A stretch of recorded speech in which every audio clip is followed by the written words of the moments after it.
नमस्कार व्यूअर्स, आपका एक बार फिर स्वागत है हमारे कार्यक्रम जिज्ञासा और रेडियो द्वारका में। पिछले 2 एपिसोड्स में हमने लड्डू गोपाल के विषय में अलग अलग जानकारी ली। पहले ये जानकारी ली कि मैं स्थापित करना चाहता हूँ, करूँ या नहीं करूँ। उसके बाद अगले एपिसोड में हमने ये जाना कि क्या हम लड्डू गोपाल को बाहर ले जा सकते हैं या नहीं ले जा सकते, और घर में रखें तो क्या करें। और आज का जो एपिसोड है उसमें हम ये जानेंगे, डॉक्टर साहब आपसे जानना चाहेंगे कि मान लीजिए एक ऐसा व्यक्ति है जो उस श्रेणी में नहीं आता जिसने कि लड्डू गोपाल में प्राण प्रतिष्ठा स्थापित की है, लेकिन लड्डू गोपाल उसने घर पे रखे हुए हैं और बड़े प्रेम से उनकी सेवा करता है।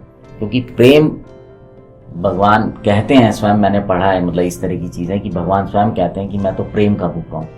तो वो व्यक्ति प्रेम से उनकी सेवा करता है और प्रेम में ही उनके जो है उनका ध्यान रखता है, उनके लिए कपड़े भी बनवाता है, सर्दियों में उनको गर्म कपड़े भी सिलवा देता है और गर्म पानी से भी स्नान करा देता है। वो प्रेम भाव है, मतलब उसने कोई स्थापना नहीं की। ऐसे व्यक्ति को क्या ध्यान रखना चाहिए?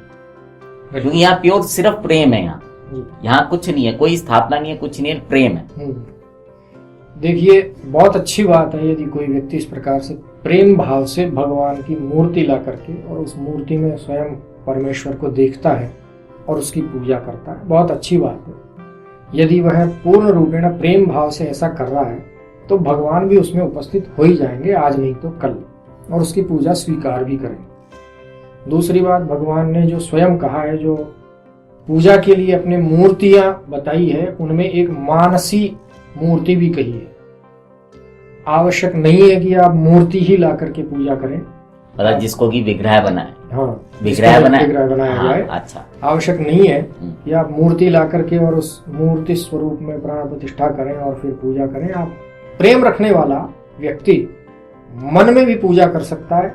उसकी बाकायदा पूरी विधि बताई गई है कि प्राणायाम के द्वारा अपने चित्त को स्थिर करें, प्राणों को अर्थात श्वास को स्थिर करें, आत्मा में हृदय स्थल में जो है भगवान की मूर्ति बनाएं और किस प्रकार से, किस विधि से उनकी पूजा करें, पूरी विधि बताई गई है। इसमें आपको मूर्ति की आवश्यकता नहीं है, किसी पदार्थ की भी आवश्यकता नहीं है, तो आप वह कार्य कर सकते हैं। लेकिन क्वेश्चन ये है कि कोई व्यक्ति कई वर्षों से या कुछ समय से घर में लड्डू गोपाल के विग्रह को, मूर्ति को स्थापित किए हुए हैं और उनकी पूजा भी कर रहे हैं। अब ये शंका आ सकती है कि मैं प्राण प्रतिष्ठा तो नहीं करवाई मैंने, तो क्या मेरा सब किया धरा के सब विफल हो गया? देखिए, इसमें समझने की इतनी सी बात है कि यदि कोई व्यक्ति प्रेम पूर्वक भगवान के प्रति समर्पित होकर के अपना सर्वस्व उन्हें समर्पित करते हुए उस मूर्ति में भी यदि पूजा कर रहा है तो ईश्वर उनकी पूजा को ग्रहण करेंगे, बशर्ते किसी कामना से ना हो, उस कार्य को नहीं किया जा रहा हो। जहां प्रेम आ गया वहां कामना तो समाप्त हो गई। लोग ये कहते हैं कि भगवान भाव के भूखे हैं। कोई मन से भी अगर पुष्प चढ़ा देगा तो उसको स्वीकार करेंगे, बिल्कुल करेंगे, स्वीकार करेंगे, लेकिन पहले हमें उस योग्य बनना पड़ेगा कि हम मन से पुष्प चढ़ा पाए। लोग कहते हैं मीरा ने क्या किया, मीरा तो भजन गाती थी और उसी से भगवान प्रसन्न रहे और भगवान के श्री चरणों में समाहित हो गई। ऐसे लोगों को यह समझना चाहिए कि पहले हम मीरा के समान बने, उसके बाद हमारी मानसिक पूजा स्वीकार्य होगी।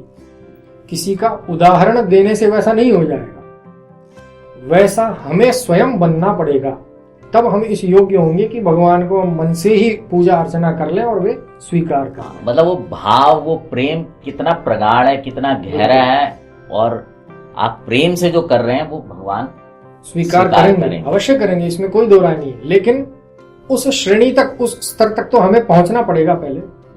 यदि कोई व्यक्ति दिन भर पाप कर्म करता है और अपने स्वार्थ के लिए, स्वार्थ की पूर्ति के लिए इधर उधर दौड़ लगा रहा है, हर तरह के कर्म कर रहा है, सुबह शाम भगवान का नाम भी ले रहा है, तो यदि वो व्यक्ति ये कहता है कि भगवान तो प्रेम के भूखे हैं, प्रेम के तो भूखे हैं, लेकिन दुष्ट व्यक्ति का प्रेम उन्हें नहीं चाहिए। उन्हें समर्पित व्यक्ति का प्रेम चाहिए। नहीं तो मतलब जो लोग प्रेम भाव से ईश्वर की अगर लड्डू गोपाल रखे हुए हैं उन्होंने और पूजा कर रहे हैं तो वो कर सकते हैं। क्योंकि ये प्रेम भाव का विषय है, तो हम ये नहीं कहेंगे, व्यक्तिगत मैटर है, आपसी प्रेम की बात है, तो हम ये नहीं कहेंगे कि आप उस विग्रह को विसर्जित कर दीजिए। ये जरूर कहेंगे यदि हो सके तो अब उस विग्रह में प्राण प्रतिष्ठा करवा लें, उस मूर्ति की जो है आप विधिवत प्रतिष्ठा करवाएं, ये जरूर आप कर सकते हैं। तो यस, ये एक सवाल था जो कि मतलब मेरे जहन में आया। इस बात को तो मैंने कहा डॉक्टर साहब से उसके लिए क्लैरिफाई कर लें, तो उम्मीद करता हूँ इस पर आपको जानकारी मिल गई होगी। और इस तरह की और भी जानकारी हम अपने आने वाले कार्यक्रम में देते रहेंगे। जुड़े रहें रेडियो द्वारका से।